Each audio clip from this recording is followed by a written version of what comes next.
തെക്കേ ഇന്ത്യയിലെ ചിറാപുഞ്ചി എന്നാണ് ഒരു കാലത്ത് വയനാട് അറിയപ്പെട്ടിരുന്നത്. കേരളത്തിൻ്റെ മറ്റിടങ്ങളിൽ പെയ്യുന്ന മഴയേക്കാൾ ഇരട്ടിയിലധികം പെയ്യുന്ന മഴയാണ് വയനാടിൻ്റെ പച്ചപ്പിൻ്റെ അടിസ്ഥാനം. മഴ അനുഗ്രഹമായൊരു ജനതയ്ക്ക് വീണ്ടും മഴ തന്നെയാകുന്നു വലിയ ദുരന്തവും. ഈ റിപ്പോർട്ടോടുകൂടി ഈ വാർത്താ ബുള്ളറ്റിൻ സമാപിക്കുന്നു. ഇനി ന്യൂസ് ആൻഡ് വ്യൂസുമായി നീലിമ ചേരും.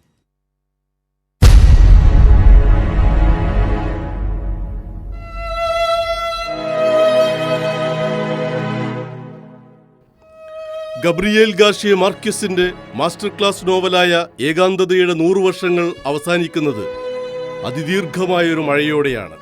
തെക്കേ അമേരിക്കയിലെ സാങ്കല്പിക പട്ടണമായ മക്കൊണ്ടയിൽ മഴ പെയ്തത് ദിവസങ്ങളല്ല, ആഴ്ചകളല്ല, മാസങ്ങളല്ല, 4 വർഷവും 11 മാസവും.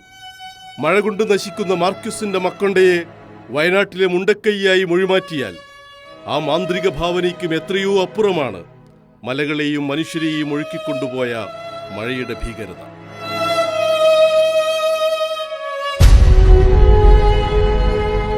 കുന്നുകളും മലകളും ചെരിഞ്ഞ ഭൂപ്രദേശങ്ങളും നിറഞ്ഞ വയനാട്ടിൽ വർഷത്തിൽ 150 ദിവസവും മഴ ലഭിക്കുന്നുവെന്നാണ് കണക്ക്. ലക്കിടി ചുരത്തിലെ നുൽമഴ സഞ്ചാരികൾക്ക് ഹരമാണ്. വയനാട് നിറയെ വയൽനാടായതും മഴയുടെ സൗഭാഗ്യമാണ്. വയനാട്ടിൽ പെയ്യുന്ന മഴയാണ് കബനിയായി ഒഴുകുന്നത്. വയനാട്ടിൽ മഴ പെയ്തില്ലെങ്കിൽ കുടകിലെ കാപ്പിയും തേയിലയും ഇഞ്ചിയും വാഴയും ഓറഞ്ചും കുലക്കില്ല. ചൂരൽമലയിലെ ഉരുൾപൊട്ടലിന്റെ പ്രധാന കാരണം സാധാരണ നമ്മൾ പറയാറുള്ളതുപോലെ മനുഷ്യനിർമ്മിത ഭൂപ്രശ്നങ്ങളൊന്നുമല്ല. 2 ആഴ്ചയോളമായി പെയ്ത അതിതീവ്ര മഴയാണ്. 5 ദിവസത്തെ കണക്കെടുത്താൽ 90 സെന്റിമീറ്റർ വരെ മഴ പെയ്ത സ്ഥലങ്ങളുണ്ട്. സംഭവ ദിവസത്തിന്റെ 48 മണിക്കൂറിൽ പെയ്തത് 57.2 സെന്റിമീറ്റർ മഴയാണ്. ചെങ്കുത്തായ ചൂരൽമലയ്ക്കെന്നല്ല, ഒരു മലയ്ക്കും ആ മഴയുടെ സമ്മർദ്ദത്തെ പിടിച്ചു നിൽക്കാനാവില്ല. ഒറ്റ രാത്രി കൊണ്ട് മഴ ദുരന്ത മഴയായി. മഴ ഫെർണാണ്ടയെ ഇനി ശല്യപ്പെടുത്തില്ല.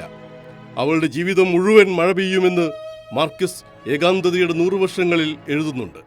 ചൂരൽമലയിലും മുണ്ടക്കൈയിലും ബാക്കിയായ മനുഷ്യരുടെ ഉള്ളിലും ഇനി ജീവിതം മുഴുവൻ മഴ പെയ്യുമായിരിക്കും.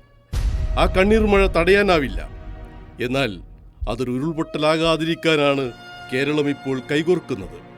ശാന്തമാകട്ടെ മഴയും മനസ്സും. ബിജു മുത്തത്തി, കൈരളി ന്യൂസ്.